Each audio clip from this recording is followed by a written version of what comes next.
Look, just before we go to a break, I do want to also talk about Nigel Farage. Because he got milkshaked, as if this is now a thing. Milkshaking someone is now a verb, because that's where our politics have got to. Milkshaking a politician. It's happened to him before, many years back, and it happened to him yesterday in Clacton when he launched his run for that seat. Banana milkshake thrown by a woman who turns out to be some utter skank OnlyFans model. I mean, let's just call women who sell their bodies like that online what they actually are. Not classy, lady, not classy. Apparently she was a Jeremy Corbyn supporter, and she milkshaked him, we're told, because she felt like it. Now, a lot of people are saying it was a setup. They were accusing Facto, one of his allies in his party, of having done it. There's going to be some libel action there. But what I find utterly extraordinary was the reaction from the left, as we would always expect. Now, MPs, politicians, very wisely and very sensibly condemning this. By the way, not that long ago, Sir David Amess stabbed to death a Tory MP in his constituency office. Back in 2016, of course, Labour MP Joe Cox murdered as well by an assassin. From the left, from the right, from Islamist extremists, whatever.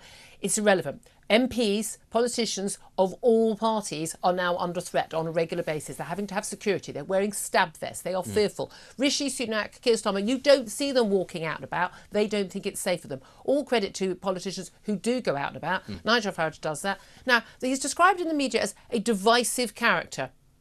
Well, yes, so was Jeremy Corbyn. So is Rishi. All politicians are divisive. That's the nature of politics. I mean, if we all liked the same person, we could just have a benign dictator, wouldn't we? When they say divisive, what they mean is we don't agree with him or like him. And that apparently makes it okay. Smirk, smirk, wink, wink.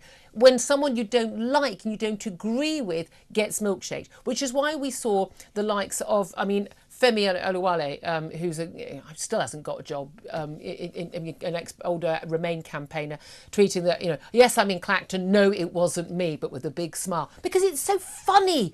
Isn't it funny when a politician is assaulted? Because it is a criminal act to throw stuff over them. Oh, thank goodness, it was a yellow banana milkshake and not acid. Well, what a relief for everybody. But how do you know that at the moment it's thrown? The terror you would feel if someone did that to you when you're out and about, whoever you were, let alone a front-rank politician. And then you've got the likes of Owen Jones. Yeah.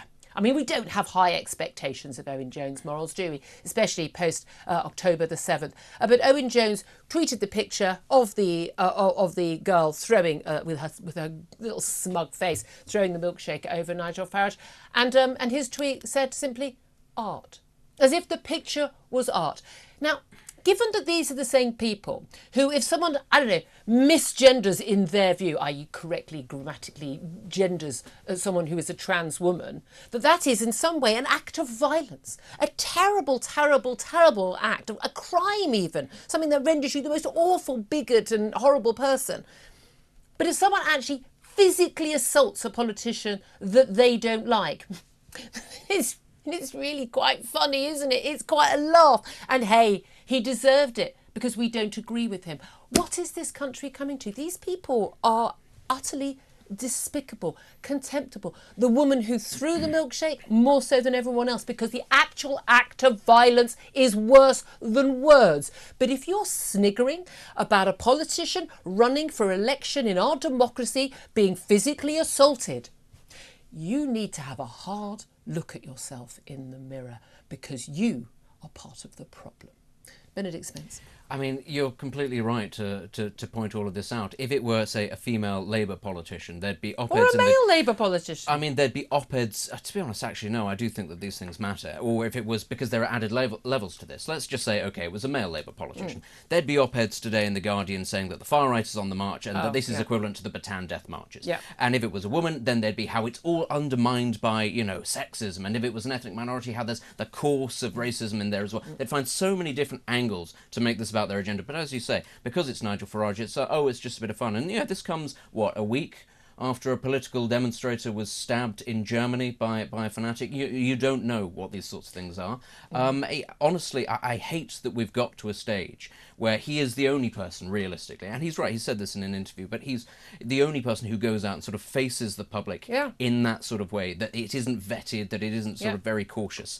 And, I have to say, we're a long way also from the days where somebody would just egg somebody and John Prescott would punch them back. Because can you imagine the backlash if he tried to defend himself against against Yeah. this person. I mean, he There would have handled been it. He handled it with great he grace. did, I'm, yeah. I'm telling you. If she'd thrown that milkshake over me, she wouldn't be able to pose on OnlyFans for quite some time. Just saying.